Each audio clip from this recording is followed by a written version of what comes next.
Bismillahirrahmanirrahim. Alhamdulillahi rabbil alamin. Wassalatu wassalamu ala ashrafil anbiya'i wal mursalin wa ala alihi wa sahbihi ajma'in. Qala rabbi shrah lana sadrana wa yassir lana umurana wahlul 'uqdatam min lisanina yafqahu qawlana. Nawaitu ta'lam wa ta'lim wa tadhakkur wa tadhkir wa nafa'a wal intifa' wal ifada wal istifada wal hatha ala tamassuki bi kitabillah wa sunnati rasulillah sallallahu alaihi wasallam wa du'a ilal huda wa tilalata alal khair ibtigha wajhilah wa qurbih wa thawabih subhanahu wa ta'ala. Subhanallah walhamdulillah wa la ilaha illallah wallahu akbar wa la hawla wa la quwwata illa billahil aliyyil azim. Qala musannifu rahimahullahu ta'ala wa nafa'ana bi'ulumihi fid daraini amin. Kata dia, huraian sifat yang keempat. Ini satu huraian pada menyatakan sifat yang ke-14. Sifat yang ke-14 ni ialah kaunuhu ta'ala qadiran. Baik, kalau kita ikut pandangan Imam Abul Hasan Al-Ash'ari, maka sifat yang ke-14 ni tak dimasukkan di dalam bilangan, tapi masuk dalam i'tiqad. Cuma Imam Abu Hasan Al-Ash'ari tidak memasukkan sifat yang ke-14 ni di dalam bilangan yang wajib diketahui atas jalan satu persatu. Hanya di sisi Imam Abu Hasan Al-Ash'ari mewajibkan atas jalan pukul rata, atas jalan borong, atas jalan umum. Jadi kalau ikut Imam Abu Hasan Al-Ash'ari, maka sifat yang wajib, sifat Allah yang wajib diketahui oleh tiap-tiap mukallaf tu hanya ada 13 sahaja. Daripada sifat wujud, lepas tu sifat salbiah ada 5, lepas tu sifat ma'ani ada 7. Wujud sifat nafsiyah ada satu sifat, iaitu sifat wujud. Lepas tu pula sifat salbiah ada 5, iaitu qidam, baqa', mukhalafatuhu ta'ala lil hawadis. Lepas tu wahdaniyat. Lepas tu diikuti pula dengan sifat ma'ani yang 7. Jadi semua sekali ada 13 sifat sahaja yang wajib diketahui oleh tiap-tiap orang mukallaf atas jalan satu persatu. Baik itu di sisi Imam Abul Hasan Al-Ash'ari. Adapun pandangan Imam Abu Mansur Al-Maturidi, dia mengatakan wajib atas tiap-tiap mukallaf mengetahuikan atas jalan satu persatu 20 sifat. Termasuklah sifat ma'nawiyah yang 7. Sifat ma'nawiyah yang 7 tu daripada kaunuhu ta'ala qadiran hinggalah kepada kaunuhu ta'ala mutakalliman. 7 sifat yang dinamakan sifat ma'nawiyah. Baik. Tengok ya. Tu nanti kita nak tengok, nak lihat apakah perbezaan pandangan Imam Abu Hasan Asy'ari dengan Imam Abu Mansur Al-Maturidi berkenaan dengan sifat ma'nawiyah. Baik, kata dia, bila sebut sifat ma'nawiyah, apa makna, apa definisi sifat ma'nawiyah? Sifat ma'nawiyah tu disebut al-halu al-wajibatu lizzati madamatiz zatu mu'allalatan bi'illatin. Itu definisi ataupun ta'rif sifat ma'nawiyah. Hiya, iaitulah sifat ma'nawiyah tu al-halul wajibatu, hal yang wajib. Hal. Jadi sebab itulah sifat ma'nawiyah ni, kaunuhu tu sifat ma'nawiyah lah. Sifat ma'nawiyah tu adalah sifat hal.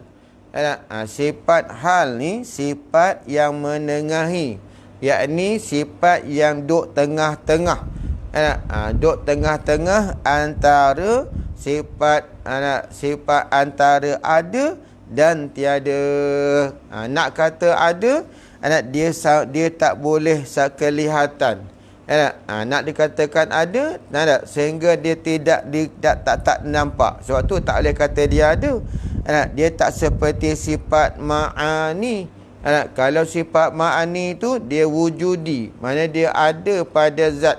Sekira-kira kalau Allah bukakan hijab, maka kita boleh melihat sifat ma'ani itulah. Kudrat, iradat, ilmu, hayat, sama, basar, kalam tu kita boleh tengok. Itu sifat ma'ani. Ada pun sifat ma'nawiyah ni, dia tidak sampai ada, dia tidak sampai boleh dilihat. Itu sifat hal. Ataupun dia tidak terturun sampai tidak wujud, seperti sifat salbiyah. Sifat salbiyah seperti qidam, baqa tu, itu amrun i'tibari. Dia perkara kira-kira. Ma'nawiyah ni dia tak sampai, tak ada langsung. Dia duduk tengah-tengah. Nak kata ada pun tak boleh, nak kata tiada pun tak boleh. Tu dia katakan sifat hal. Ataupun kita sebut sifat perangai lah. Sifat kelakuan yang wajib bagi zat, yang mesti bagi zat. Selama mana zat itu, selama mana ada zat itu bersifat dengan sifat ma'ani. Jadi hiya al-halu, hal yang wajib bagi zat, madamatiz zatu. Selama mana ada zat itu bersifat dengan sifat ma'ani yang diilatkan dengan satu ilat, yang dikeranakan dengan satu kerana. Maksud yang dikeranakan satu kerana tu dengan ada sifat ma'ani pada zat. Selama mana adanya sifat ma'ani pada zat, maka selama itulah dikatakan hal yang wajib bagi zat, bersifat dengan ma'nawiyah. Contohnya, selama mana zat tu bersifat dengan kudrat, maka selama itulah zat itu bersifat dengan sifat kaunuhu ta'ala qadiran. Selama mana, maksudnya selagi ada sifat kudrat tu pada zat, maka selagi itulah sabitnya sifat kaunuhu ta'ala qadiran. Itu yang dikatakan sifat ma'nawiyah, hal yang wajib bagi zat selama mana zat itu diilatkan dengan satu ilat. Selama mana zat tu bersifat dengan sifat ma'ni tu, maka selama itulah ada ataupun sabitnya sifat ma'nawiyah pada zat. Jadi yang dikatakan mu'allalatan bi'illatin, diilatkan dengan satu ilat. Kerana ada sifat ma'ani itulah maka Allah Ta'ala bersifat dengan kaunuhu ta'ala qadiran. Kerana ada sifat ma'ani itulah Allah Ta'ala bersifat dengan ma'nawiyah. Itu dia. Baik. Jadi kita tengok apa kata tuan kitab ni. Kata dia wajib pada syarak. Mana wajib pada syarak. Syarak mewajibkan. Mana syarak menekan atas tiap-tiap orang yang mukallaf. Syarak tekan atas tiap-tiap orang yang mukallaf. Mana orang mukallaf tu? Orang yang ada sampai umur, lagi ada akal. Jadi mesti lengkap kedua-dualah.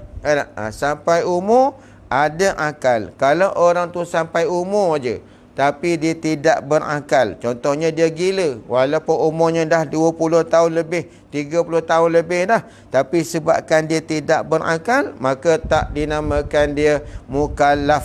Tak namakan dia tu mukallaf. Jadi mukallaf tu mestilah bersifat dengan dua tu lah, iaitu berakal dan sampai umur.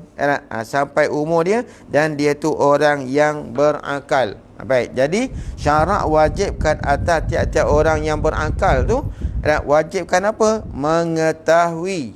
Dia kena tahu. Wajib atas syarak pada mukallaf tu kena tahu. Wajib dia tahu. Mafhumnya, kalau ada orang mukallaf yang tidak tahu, maka dihukumkan oleh syarak berdosa. Salah lah. Baik, dah mengetahui tu, dia kena pula serta mengaku. Mengaku di dalam hatinya.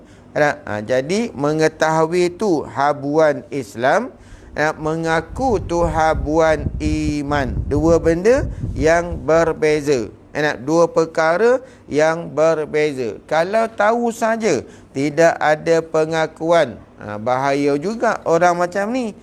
Kalau dia tahu tapi dia tidak ada pengakuan di dalam hatinya, maka pada ketika itu orang tu dihukumkan tidak sah imannya. Jadi masalah mengaku tu dia bergantung dengan iman. Mengetahui tu pada hukum syarak.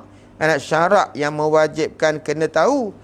Kalau tak tahu hanya berdosa. Tapi kalau tidak ada pengakuan, maka ulama berkata tidak sah iman. Sebab iman tu mesti ada pengakuan. Yang syarak telah wajibkan tu mesti ada pengakuan. Walaupun pada fiqah sekalipun, contohnya wajib tak sembahyang 5 waktu, wajib. Jadi syarak mewajibkan atas mukallaf. Jadi kita yang beriman ni kena tak mengaku?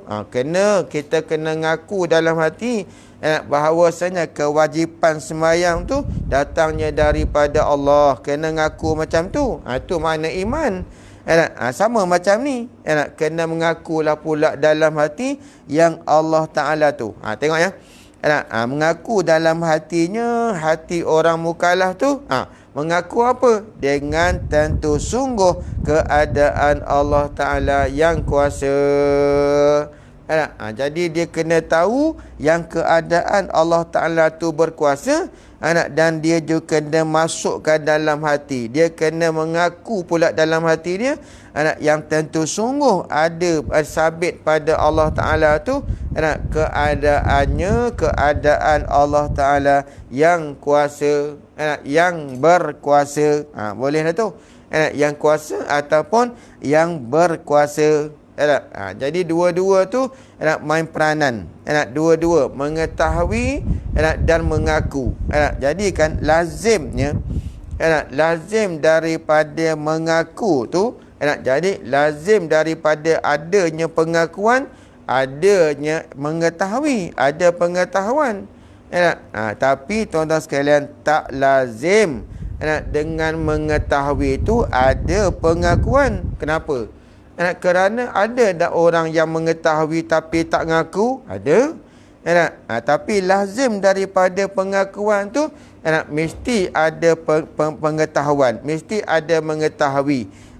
Baru dia boleh mengaku. Tapi tak lazim adanya pengetahuan. Ada pengakuan tak lazim. Sebab ada orang tahu tapi tak mengaku dalam hati dia. Itu namakan orang-orang yang munafiqin. Jadi tu yang bahayanya. Kalau tak mengetahui tu, yang tu yang berbahaya. Soal iman tu jadi berbahaya. Baik, tengok ya. Jadi disebut dalam ni wajib atas tiap-tiap mukallaf tu pada syarat kena mengaku dan juga kena mengetahui dan juga kena mengaku dalam hati yang tentu sungguh keadaan Allah Ta'ala yang kuasa, dan tentu tidak keadaan yang lemah. Yang ni tentu tak sekali-kali keadaan Allah Ta'ala yang lemah. Sebab apanya? Sebab Allah Ta'ala tu sabit ada pada dia tu sifat ma'ani. Maka lazim daripada adanya sifat ma'ani pada Allah tu, maka sabitlah pada dia keadaan-keadaannya.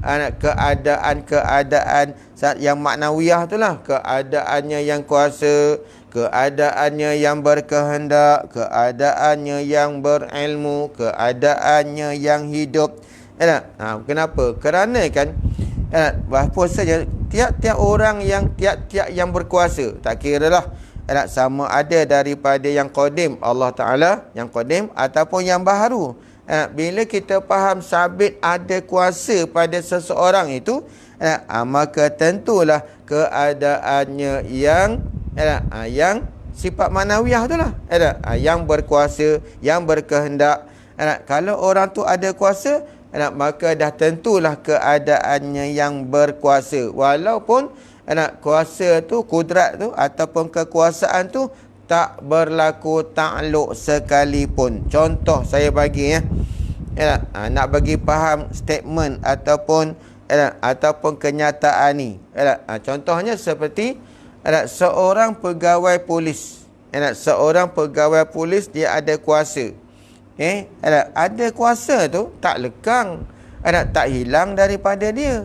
Walaupun dia tidak memakai uniform sekalipun, walaupun dia dalam keadaan cuti sekalipun, walaupun dia tengah berhari raya sekalipun, maka selagi mana dia tu seorang pegawai polis, maka selagi itulah dia berkuasa. Itulah dinamakan keadaan. Sebab itulah perbezaan di antara pandangan Imam Abu Hasan Asy'ari dan Imam Abu Mansur Maturidi berkenaan dengan sifat manawiyah ni gini. Kalau Imam Abu Hasan Asy'ari kan, dia kata bila dah sabit, bila dah ada sifat kudrat, iradat, ilmu, hayat, sama, basar, kalam pada Allah tu, maka itulah yang dinamakan sifat ma'ani. Fahamnya mudah aja. Jadi fahamnya senang aja. Bila Allah Ta'ala tu ada kudrat, maka dah tentu tak keadaan dia yang kuasa? Tentu dah lah. Dah tentulah keadaan yang kuasa. Sebab itulah salahnya statement ataupun salahnya kenyataan kalau ada orang berkata dia tu kuasa lah tapi lemah. Tak boleh. Bila kata dia tu kuasa, maka dah tentulah sabit pada dia keadaannya yang berkuasa. Bila dia bersifat dengan pelihat, maka dah tentulah dia tu sabit keadaannya yang melihat walaupun tak melihat sekalipun. Contohnya macam kita kan, kita waktu tidur, waktu kita tidur tu kita melihat tak? Tak. Mata kita terpejam, kita tak melihat masa tu. Boleh tak kata dia tu buta? Tak boleh. Itulah fahamnya keadaannya yang melihat walaupun pada ketika itu dia tidak melihat sekalipun. Itu pandangan Imam Abu Hasan Asy'ari. Jadi Imam Hasan Asy'ari kata ada sifat ma'ani tu pada zat, maka itulah yang dikatakan sifat ma'nawiyah. Wujud sifat ma'ani itu pada zat, wujudnya sifat kudrat, iradat, ilmu, hayat, sama, basar, kalam tu pada zat, maka itulah yang dinamakan ma'nawiyah. Itu di sisi pandangan Imam Abul Hasan Al-Ash'ari. Sebab itulah Imam Abul Hasan Al-Ash'ari tidak memasukkan sifat ma'nawiyah ni di dalam bilangan. Tapi bukan dia menafikan. Dia tidak menafikan sabitnya sifat ma'nawiyah tu pada zat. Dia tak menafi. Dia kata tetap keadaan Allah Ta'ala yang kuasa tu sabit. Kerana adanya sifat ma'ani tu pada zat. Dia kata macam tu. Ada pun Imam Abu Mansur Maturidi, dia pandangan dia agak berbeza. Apa bezanya? Bezanya dia kata sifat ma'ani tu lain, sifat ma'nawiyah tu lain. Apa berlainannya? Apa perbezaannya? Okey. Imam Abu Mansur Maturidi dia kata, begini. Dia kata sifat ma'nawiyah itulah yang melazimkan sifat ma'ani pada zat. Fahamnya macam mana perkataan ni? Sifat ma'nawiyah ni lah yang melekatkan sifat ma'ani pada zat. Bila sabitnya sifat ma'nawiyah tu pada zat, maka barulah boleh ada sifat ma'ani pada zat. Tengok perkataan ni kena faham betul-betul. Nanti saya bagi contoh. Dengan sabitnya sifat ma'nawiyah. Kita ambil satu contoh. Sabit tak sifat ma'nawiyah tu pada, sabit tak sifat kaunuhu ta'ala qadiran pada zat, sabit. Maka kaunuhu ta'ala qadiran itulah yang melekatkan sifat ma'ani pada zat. Sifat ma'ani tu sifat kudrat. Yang melekatkan kudrat tu pada zat ialah sifat ma'nawiyah. Sifat ma'nawiyah itulah yang melekatkan. Jadi apa dia punya perbezaannya? Perbezaan dia kan tuan-tuan je gini ya. Kalau babalah kan guru saya ni dia bagi contoh gini lah. Okey. Ni ada dua helai kertas. Dia nak ambil dua helai kertas ni. Sebagai contoh, yang satu ni adalah zat, yang satu ni adalah sifat ma'ani. Okey, ini zat. Ini zat. Okey, zat. Katalah ini zat. Zat tu, katalah kita ambil zat Allah Subhanahu Wa Taala, ini sifat ma'ani dia. Kudrat, iradat, ilmu, hayat, sama, basar, kalam. Nak dilekatkan sampai jadi ada. Sampai jadi kudrat tu ada pada zat. Sampai iradat tu ada pada zat. Okey, yang nak melekatkan sifat ma'ani ni ialah apa? Ialah sifat ma'nawiyah. Jadi letak gam. Gam tu lah diibaratkan seperti sifat ma'nawiyah.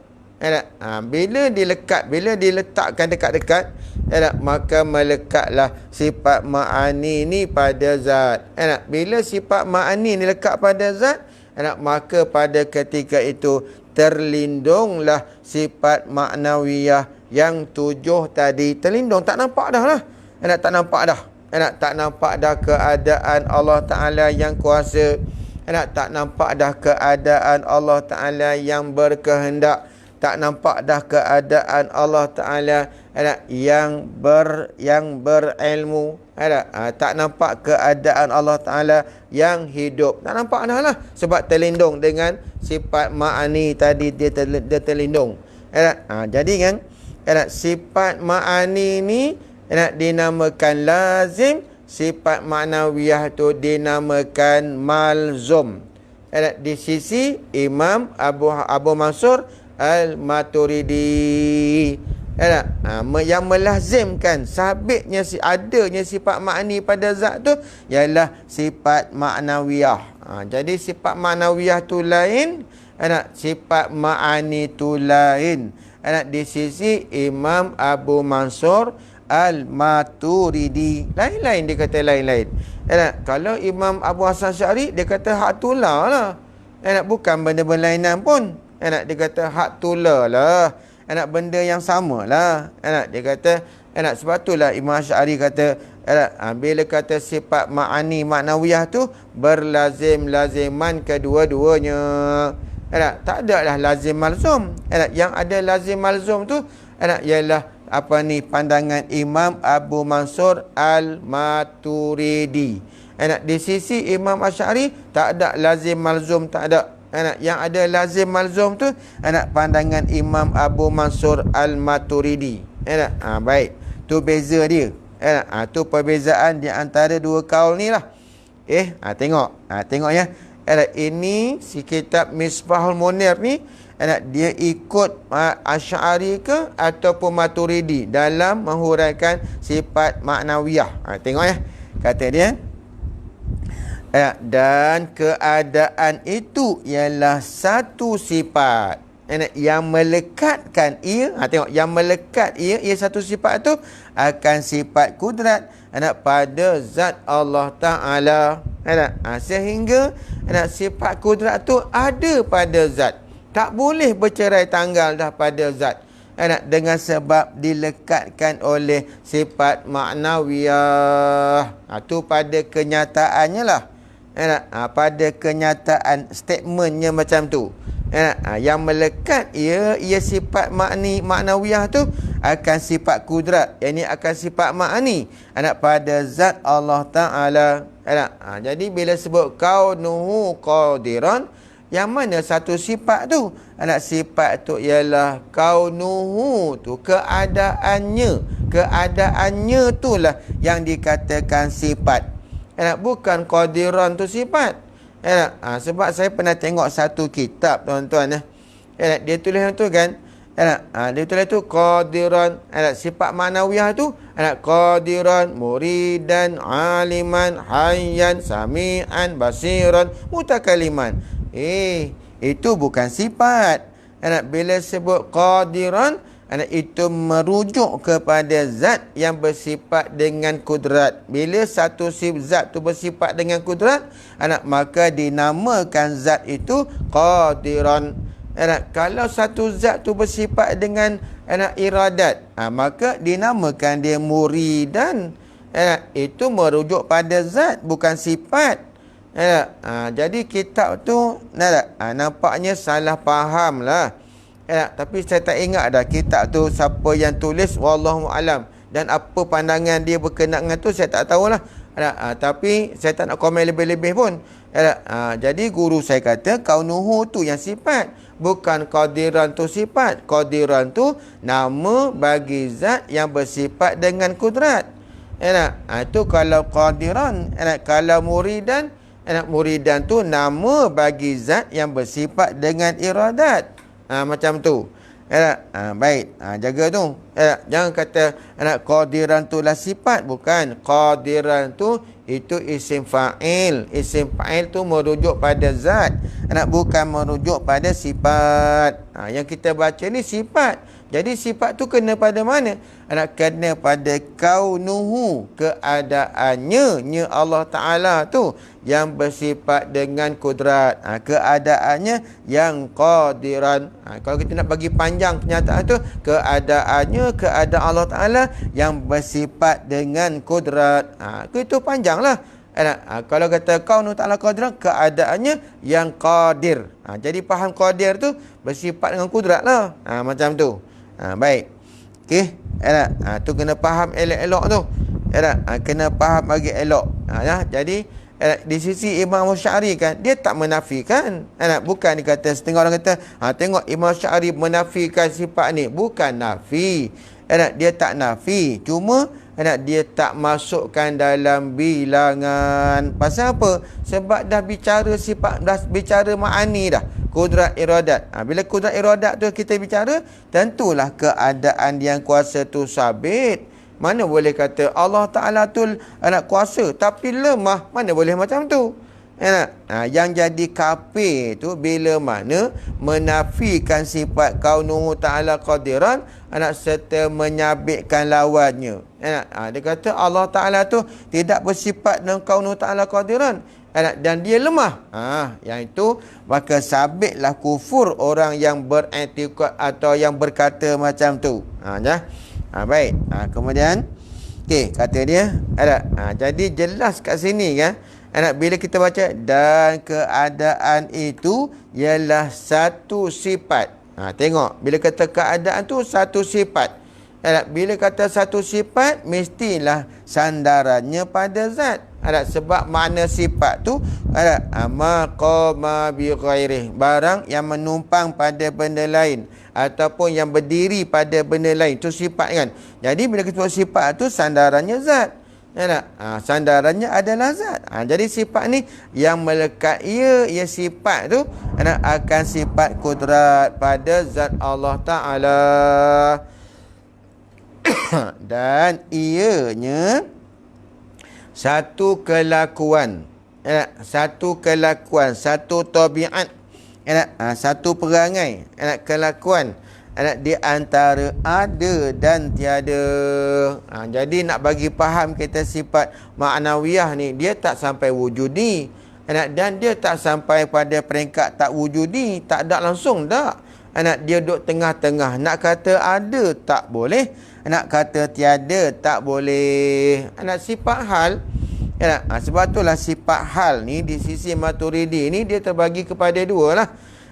Satu dinamakan hal nafsiyah, sifat wujud tu hal nafsiyah, dan yang kedua hal maknawiyah. Jadi maknawiyah tu sifat hal lah, sifat kelakuan, sifat kelakuan. Jadi sifat kelakuan ni dia duduk di antara ada dan tiada. Jadi tak boleh nampak lah macam sifat wujud. Sifat wujud pada Allah Ta'ala tu bukan kita boleh tengok sifat wujud tu. Yang kita nampak tu zat. Macam kita katakan, tengok katalah pen ni kan. Okay. Pen ni wujud tak? Ada tak? Ada. Cuba tunjuk ada tu. Mana satu ada tu? Yang mana sifat ada tu? Itu batang pen. Itu zat pen. Ada tu, sifat ada tu. Mana kita dah tunjuk? Tak boleh. Itu namakan sifat hal. Ataupun dinamakan sifat kelakuan. Tak boleh tunjuk. Sifat hal ni dia tak sampai jadi wujudi dan dia tidak terturun sampai tidak wujud. Dia duduk tengah-tengah. Di antara ada dan tiada. Dia hurai lagi pada kita. Takut kita tak faham. Tengok, takut kita tak faham. Tuan guru ni Baba Haji Abdul Aziz bin Ismail ni, betul tak nama dia? Haji Abdul Aziz bin Ismail ni, dia hurai lagi pada kita. Yakni, tengok dikendaki dengan mana sifat kelakuan tu antara ada dan tiada tu. Apa pengertiannya? Yakni keadaan itu tidak naik, tidak ternaik sehingga kepada martabat ada. Yang ni tak ternaik sampai boleh tengok. Jadi kalau pun Allah Ta'ala buka hijab, sebab nanti dalam syurga nanti ni kita boleh melihat zat Allah Ta'ala tu kan. Lantaran tu lah boleh kita tengok sifat. Sebab kita tengok zat, mana zat yang sifat yang ada pada zat tu pun kita nampak lah. Kalau Allah buka hijab, kalau Allah bagi tengok. Jadi sifat kaunuhu ta'ala qadiran ni dia tak boleh kita tengok sebab dia sifat hal. Dia duduk tengah-tengah di antara ada dan tiada. Di antara ada dan tiada. Tak boleh tengok lah. Baik. Jadi dia tak naik kepada martabat ada dan tidak terturun kepada martabat tiada. Tak sampai jadi amrun i'tibari ataupun jadi macam sifat salbiyah. Sifat salbiyah tu kidam, baqa, mukhalafatu ta'lal hawadis. Itu sifat 5 tu tak wujudi. Itu kita faham sahaja. Jadi tak terturunlah sifat ma'nawiyah ni. Kaunuhu tak sampai turun sampai tak wujud. Tak. Dia duduk tengah-tengah. Baik. Inilah Ni yang kita baca ni, inilah dikatakan sifat ma'nawiyah. Tengok, dinamakan sifat ma'nawiyah. Jadi gabungan kaunuhu ta'ala qadiran ataupun kaunuhu qadiran. Qadiran tu apa pula? Sedangkan kaunuhu tu sifat. Qadiran tu apa pula? Tengok. Adapun qadirun. Qadir, perkataan qadirun tu lah. Yang pada qadiran tu, kaunuhu ta'ala qadiran tu, maka iaitu qadiran tu bukan sifat. Bukan sifat. Habis kalau bukan sifat apa? Sebab dia dua ni. Tak sifat zat, tak zat sifat. Dua tu hanya. Jadi kalau dah kata bukan sifat, qadiran tu bukan sifat, apa pula? Qadiran tu apa? Qadiran tu maka iaitu bukan sifat. Bahkan ia qadiran tu kena kepada zat. Kena pada zat. Nama lah. Kalau macam tu qadiran tu nama lah. Yang bersifat dengan kudrat. Jadi tiap-tiap zat yang bersifat dengan kudrat, maka dinamakanlah dia qadiran. Qadiran, yang kuasa. Jadi sebut yang kuasa. Qadiran tu kena pada isim fa'il. Dia isim fa'il tu kena pada zat tu sendiri. Kalaupun zat tu makhluk sekalipun, dia ada kuasa, maka dinamakan dia yang berkuasa. Perdana Menteri kita tu ada kuasa lah, maka dinamakan dia yang berkuasa. Baik, kalau orang tu jenis yang berusaha, maka namakan dia yang berusaha. Jadi kudrat tu sifat. Jadi tiap-tiap zat yang bersifat dengan kudrat tu, maka dinamakan dia qadiran, yang berkuasa ataupun yang kuasa. Beginilah huraian sifat-sifat manawiyah yang lagi akan datang. Jadi yang kita hurai dekat-dekat sejam ni, kita huraian ni. Yang tu huraian yang lain-lain pun sama aja. Dia tidak payah sifat ma'nawiyah ni, dia tidak ada perbezaan. Dia hanya satu selari je dia punya huraian dia.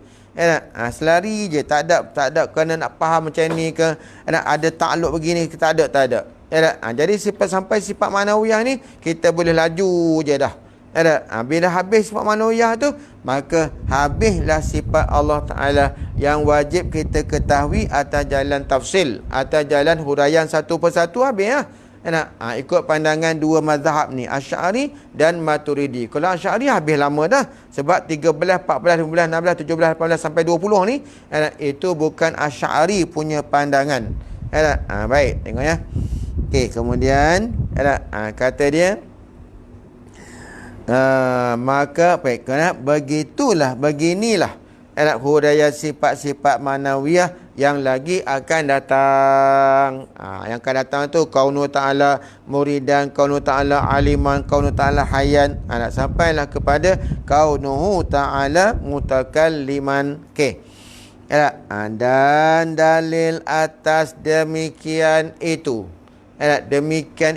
Demikian bersifat Allah Ta'ala dengan kaunuhu ta'ala qadiran tu, mana dalil? Mana perkara yang menunjukkan Allah Ta'ala tu bersifat dengan kaunuhu ta'ala qadiran? Mana dalil dia? Okey, mana tanda dia? Ialah kita fikir. Kalau dalam kitab Faridah kan, dia kata dalil sifat maknawiyah ni, maka itulah dalil sifat ma'ani. Sebab dia dia makna yang sama, makna yang satu, ataupun berlazim-laziman. Jadi dalil sifat ma'ni itu, itulah juga menjadi dalil sifat ma'nawiyah. Tapi dalam kitab Misbah Munir ni, dia letak juga dalil itu dibicarakan juga. Padahal sama aja. Tengok ya. Dan dalil atas demikian itu, yakni demikian bersifat Allah Ta'ala tu dengan kaunuhu ta'ala qadiran, ialah kita fikir dan tilik kepada makhluk ini. Jadi ini jelaslah. Jelas apa? Jelas Dalil tu daripada akal. Akal kita fikir. Sebab tu kata kita fikir. Fikir tu dengan akal lah. Bukan dengan kepala lutut tak. Kita fikir dengan akal kita tu. Baik. Dan kita tilik. Tilik dengan mata hati. Tengok dengan mata hati kita tu. Tilik, tengok, fikir, tilik tu kepada makhluk ini. Tengok pada makhluk. Kita ni pun makhluk. Maka tengok kita batang tubuh kita ni. Tengok keadaan kita. Tengok keadaan alam ni. Tilik punya tilik. Fikir punya fikir. Apa dia? Tengok. Dapatlah natijah. Apa natijahnya? Jikalau tiada sabit keadaan yang melekatkan sifat kudrat di zat Allah Ta'ala. Kalau tidak sabit. Kalau Imam Asy'ari dia kata gini, kalau Allah Ta'ala tu tidak kudrat, maka tentulah tidak sabit keadaannya yang kuasa. Tapi dalam kitab ni tak. Jikalau tidak sabit keadaan, keadaan tabiat, kelakuan yang melekatkan sifat ma'ani tu pada zat. Dia fahamnya sama aja. Fahamnya apa? Bila tidak ada yang melekatkan sifat ma'ani itu pada zat, maka tentulah tidak sabit, tidak ada sifat kudrat tu pada zat. Tak ada lah. Bila tak sabit kudrat tu pada zat, tak ada kudrat tu pada zat, maka lazim Allah Ta'ala lemah. Lazim jadi macam tu lah pula kan. Tapi yang ni dia bawa kita jauh sikit. Bawa kita jalan jauh sikit. Dia kata jikalau tidak sabit keadaan yang melekatkan sifat kudrat tu pada zat Allah Ta'ala, nescaya tidak ada kudrat, nescaya tidak ada sifat kudrat. Sebab dia mesti ada yang melekatkan kudrat tu pada zat. Nisbah pada Imam Abu Mansur Maturidi ni, kalau tidak ada yang melekatkan sifat kudrat tu pada zat, macam mana kudrat tu nak lekat pada zat tu? Mesti ada yang melekatkan sampai tak boleh dipisahkan antara zat dengan sifat tu. Baik. Tak ada lah sifat kudrat, dia kata, kalau tidak ada yang melekatkan sifat kudrat tu pada zat, dia kata. Jadi bila tidak ada sifat kudrat tu pada zat, apa jadi? Dan jika tidak ada pada Allah Ta'ala tu kudrat, kalau tidak ada kudrat pada zat Allah Ta'ala tu, nescaya adalah ia lemah. Ni kita sebut berulang kali dah. Kenapa? Kerana tidak ada yang menengahi di antara kudrat dengan lemah. Kuasa, perkuasa dengan lemah tu, dia tidak ada perkara yang duk tengah-tengah. Tidak ada yang menengahi. Tak ada. Dia tak boleh kata macam ni lah.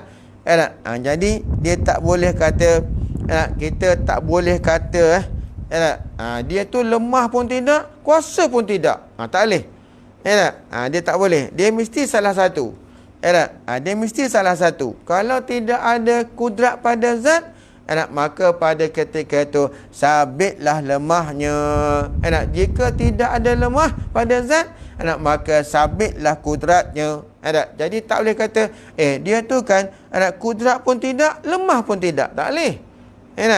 Kalau macam tu, kudrat pun tidak, lemah pun tidak, maknanya adalah perkara duduk tengah-tengah tu. Selain pada kudrat dan selain pada lemah tu, adalah.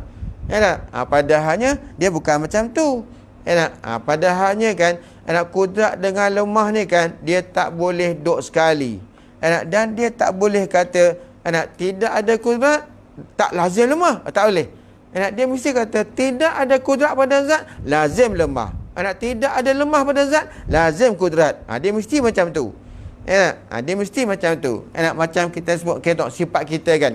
Sifat kita ni, kalau kita tu tak putih, dah tentu warna lain. Kalau kita putih, dah tentu tak ada warna lain. Dia mesti macam tu. Dia tu kan putih pun tidak, hitam pun tidak, gemuk pun tidak, kurus pun tidak. Mana boleh macam tu? Ataupun dia tu kan syurga pun tidak, neraka pun tidak. Pula dah. Tu pandangan yang jauh sangat daripada kebenaran tu, jauh. Yang ni bila kata nescaya adalah ia lemah, bila tidak ada kudrat pada zat, bila tidak ada perkuasa tu pada zat, maka sabitlah lemah pada zat. Jadi kalau Allah Ta'ala tu tak ada kudrat, maka sabitlah pada Allah Ta'ala tu lemah. Bila lemah, okey. Jika ia lemah, kalau Allah Ta'ala tu tak ada kudrat, dengan sebab tidak ada yang melekatkan sifat kudrat tu pada zat. Kalau kita nak faham lagi, jika tidak ada yang melekatkan, yang tidak ada sifat, tak sabit sifat maknawiyah tu pada zat, tak sabit kaunuhu tu pada zat, maka sabitlah lawannya. Di sini bercara kudrat, maka sabitlah lemahnya. Lemah tu lawan bagi kudrat. Tak ada kudrat, maka sabitlah lemah. Bila sabit Allah Ta'ala tu lemah, jika ia lemah, ni nak kuatkan dalil, ni bukan hakikat tu. Nescaya tiada menjadi ia akan makhluk ini. Sebab dia dah lemah dah. Pada dia sendiri pun lemah, macam mana dia nak buat makhluk? Kalau dia dah lemah dah. Dan iaitu tiada menjadikan makhluk ni batil, palsu sekali-kali. Kalau tidak ada makhluk ni kan, kalau tak menjadi makhluk, masa makhluk tak ada lah, batil. Pasal apa? Sebab dah tengok dengan mata kepala kita dah, makhluk tu ada. Bila kata makhluk tu ada, tentulah yang menjadikan makhluk tu bersifat dengan kuasa. Sebab tu dia kata, kerana makhluk ini sudah ada dah dengan musyahadah, dengan pandangan mata yang ada di kepala kita ni. Cuba tengok mata kita, cuba tengok. Cuba mata kita tengok. Celek-celek je mata ni kan. Nampak orang, nampak binatang, nampak haiwan, nampak tumbuh-tumbuhan. Tengok ke atas, nampak bintang, nampak langit, nampak bulan. Itu semua adalah makhluk. Baik. Tengok ke pondok, nampak tok. Tengok, nampak tok, nampak cucu tok. Nampak tok guru, nampak belaka. Nampak. Jadi makhluk lah tu. Makhluk lah tu. Pergi duduk kat baling tu, nampak Cik Zamri. Contohnya kan, nampak. Nampak anak Cik Zamri tu pun nampak juga. Tu makhluk belaka lah tu. Makhluk belaka lah tu. Nampak lah tu. Nampak tu, itu makhluk lah tu. Bila nampak makhluk tu, ada tak? Bila nampak tu, ada tak? Adalah. Bila kata ada, maka tetaplah ada pada Allah Ta'ala tu kudrat. Sebab tu dia boleh buat. Dia buat tok, dia buat cucu tok. Dia buat Cik Zamri, dia buat anak Cik Zamri. Dia buat belaka, dia buat belaka. Bila buat macam tu, mana sahih lah, pastilah yang Allah Ta'ala tu bersifat dengan kudrat. Ianya tidak lemah. Bila sabit kudrat, tentulah tak sabit lemah. Tentulah sebab kudrat dengan lemah tu tak boleh berhimpun. Dia tak boleh duduk sekali. Tak boleh duduk sekali. Memang tak ada perkara yang menengahi. Di antara kudrat dengan lemah tu, tak ada perkara yang duduk tengah-tengah. Sebab itulah kalau ada orang kata, dia tu kan, lemah pun tidak, kuasa pun tidak. Kuasa pun tidak, lemah pun tidak. Mana boleh kata macam tu? Sebab bila kata macam tu, berarti pada ketika itu, lemah dengan kuasa tu, seolah-olah ada pula perkara yang duk tengah-tengah. Mana boleh? Okey. Kalau begitu, sabitlah keadaan yang melekat ia akan sifat kudrat di zat Allah Ta'ala. Sabitlah. Sabitlah yang melekatkan sifat kudrat tu pada zat tu, iaitulah sifat maknawiyah. Wallahu a'lam bissawab. Habis dah kita, tuan-tuan. Jadi saya berhenti setakat tu dulu. Sebab yang sifat yang ke-15, ke-16, ke-17, ke-18, ke-19, ke-20 ni, kita boleh baca sekali lalu nanti ni. Habiskan. Ni sampai tadi ni sebab kita dah huraian yang panjang-panjang. Jadi kita berhenti setakat tu dulu. Huraian sifat yang ke-15, kaunuhu ta'ala muridan. Ada soalan? Macam mana nak kawal iman turun dan naik? Bila saya terlepas buat amalan harian yang biasa buat, saya jadi lemah nak teruskan. Rasa nak nangis bila fikir ni Allah sedang membolak-balikkan hati saya ke? Nasihatkan saya Ustaz. Bila kata manusia ni kan, itulah sifat dia. Bukan selagi manusia tu bukan malaikat, selagi manusia tu bukannya nabi-nabi atau rasul-rasul, maka itulah dinamakan manusia. Hati dia sentiasa berbolak-balik. Cuma saya boleh kata macam ni je lah. Bila kata sifat manusia tu kelaziman dia macam tu, turun naik, imannya turun naik, maka itu kelaziman bagi manusia tu. Yang saya nak sebut sini ni, kalau masa iman kita tu turun, jangan bagi dia turun sampai merodum sampai ke bawah. Jangan sampai dia merodum sampai ke bawah. Jangan. Okey. Itu pun kehendak Allah Ta'ala juga kan. Sebab kita ngaji tauhid tu memang macam tu. Apa-apa yang berlaku tu, itu tak terlepas daripada kehendak Allah Subhanahu Wa Ta'ala kan. Itu semua orang maklum dah tu. Kalau dia ahli sunnah wal jamaah lah. Lainlah kalau dia Mu'tazilah. Kalau dia Mu'tazilah, kalau iman tu turun, dia kata itu bukan kehendak Allah dia tu. Itu kehendak dia sendiri, makhluk tu sendiri. Itu Mu'tazilah. Kita tak. Kita ahli sunnah wal jamaah tu kan, kita sebut apa yang berlaku, semuanya atas kehendak Allah Ta'ala. Okey, baik. Jadi kan, jangan bagi iman kita tu turun jatuh, turun lagi, turun sampai dia jatuh merodum ke bawah. Jangan. Jangan sampai macam tu. Sebab itulah kena kawal. Kena kawal. Okey. Baik. Jadi bila saya ikat tadi kan, dah ikat dah dengan kehendak Allah Ta'ala.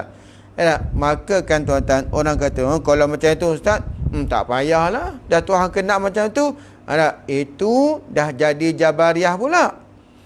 Itu orang dah jadi Jabariyah pula. Sebab dia tak nak usaha. Kita pada pihak kita ni ahli sunnah wal jamaah, kita kena ada usaha dan ikhtiar. Itu sabit dalam Quran. Allah Ta'ala suruh kita usaha dan ikhtiar.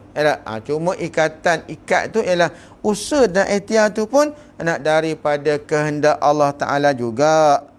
Macam tu. Jadi usahalah balik bagi naik ke atas. Dan kita kena pegang tiap-tiap daripada yang Allah buat tu, dia bukan ada tujuan. Allah Ta'ala tak ada tujuan. Allah Ta'ala tu tak ada maksud.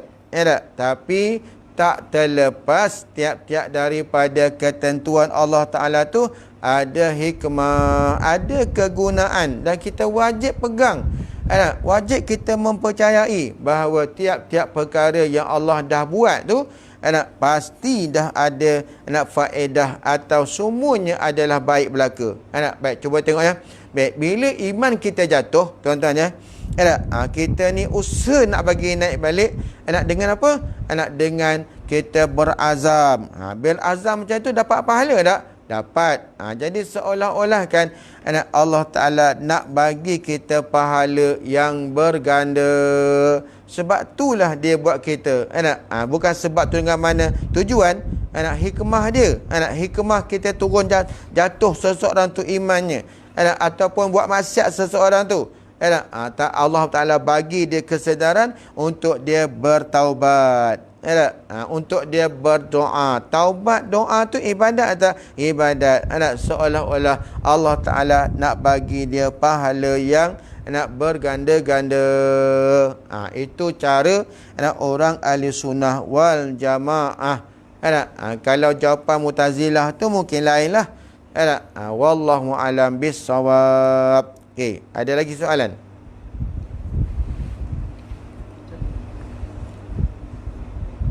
Tak ada? Habis dah? Baik.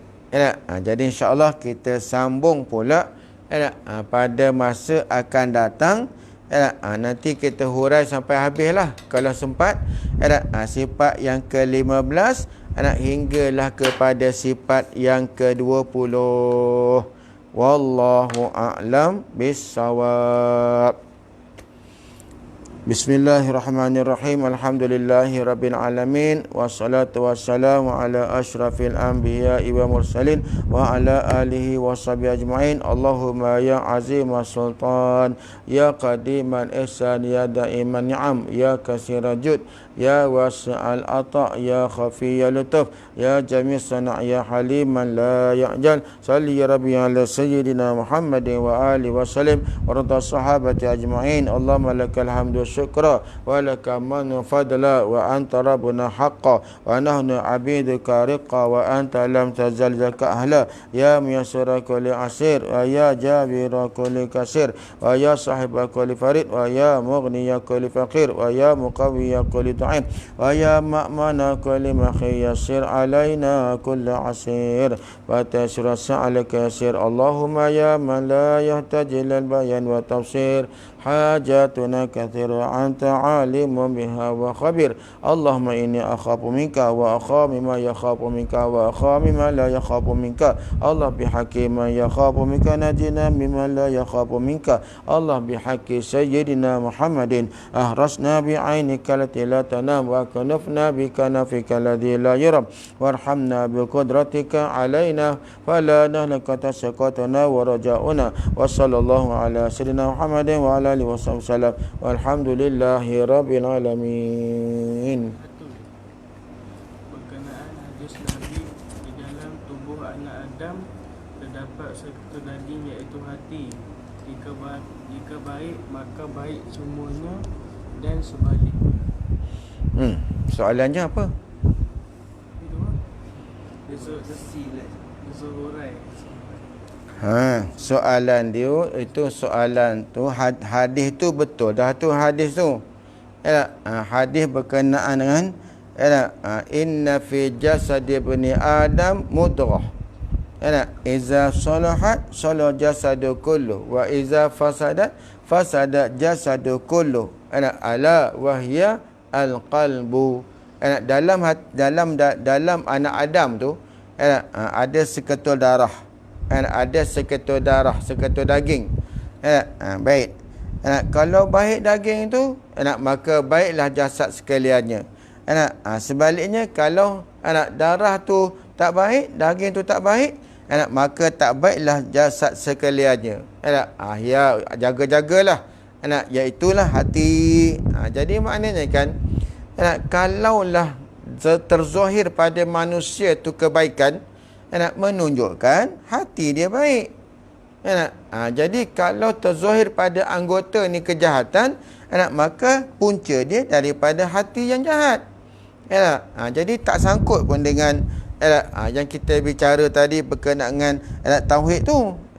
Cuma yang kita pegang, itu pun walaupun hati tu hati kita, tapi siapa yang milik hati kita tu?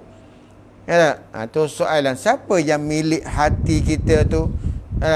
Yang milik hati kita tu tak lain daripada Tuhan. Sebab tu ada dalam satu hadis. Tapi saya cari matan tu yang Arab sampai sekarang saya tak jumpa. Tapi saya dengar hadis ni daripada mulut guru saya. Cuma dia terjemah saja. Dalam satu hadis qudsi. Tapi saya sebut makna Melayu lah. Saya cari matan hadis tu yang Arab tak jumpa. Jadi saya taklah mengatakan hadis tu tak ada. Tak adalah. Sebab saya dengar daripada mulut guru, mulut ulama'. Jadi saya peganglah. Dalam hadis tu matan dia tu matan hadis qudsi lah. Perkataan tu perkataan Allah, cuma diucapkan oleh Rasulullah. Apa hadis tu? Hadis tu kata gini. Aku jadikan hati manusia tu berbilik-bilik. Aku jadikan hati manusia tu berbilik-bilik. Ada ruang-ruang lah. Maka aku di dalamnya, tu hadis qudsi. Aku di dalamnya. Tapi guru saya katakan, dia sebut, tapi matan hadis tu Saya tak jumpa sampai sekarang. Saya tak jumpa. Cuma yang saya ingat abah kata dulu, apa dia kata, yang saya sebut dia kata, khalaqtu qalbal insan, menjadi oleh aku akan hati manusia tu ghurafan. Ghuraf tu maksudnya ada ruang-ruang, bilik-bilik lah. Ana fid dakhil, dia kata ana fid dakhil, aku di dalamnya. Aku di dalamnya, aku di dalam, maksudnya aku dalam hati tu. Jadi jelas kat sini yang kita nak faham bahawasanya hati manusia tu Allah yang milik, Allah yang tadbir, Allah yang menguruskan. Jadi macam tu. Jadi bersamaanlah dengan apa yang kita pegang, bahawasanya tiap-tiap sesuatu tu maka Allah Ta'ala lah yang menentukan. Cuma kita kena pegang, jangan sampai jadi Jabariyah dan jangan sampai jadi Mu'tazilah. Kalau Jabariyah tu dah Tuhan semua sekali, tak apa, tak payahlah kita usaha. Tu jadi Jabariyah. Macam tadilah. Kalau kata hati tu turun kehendak Allah Ta'ala, biarlah kita dia turun kehendak Tuhan. Yang tu orang panggil Jabariyah. Maka usahalah. Jadi usaha tu nampak pada kita. Tapi sebenarnya usaha tu ialah Allah Ta'ala kehendak kita tu diberi pahala yang berganda-ganda dengan usaha kita. Itu pun ditentukan oleh Allah juga. Ya tak? Wallahu alam bisawab. Kalau ada kekurangan dalam jawapan, saya minta maaf banyak-banyak. Tak ada dah. Habis. Wallahu alam bisawab.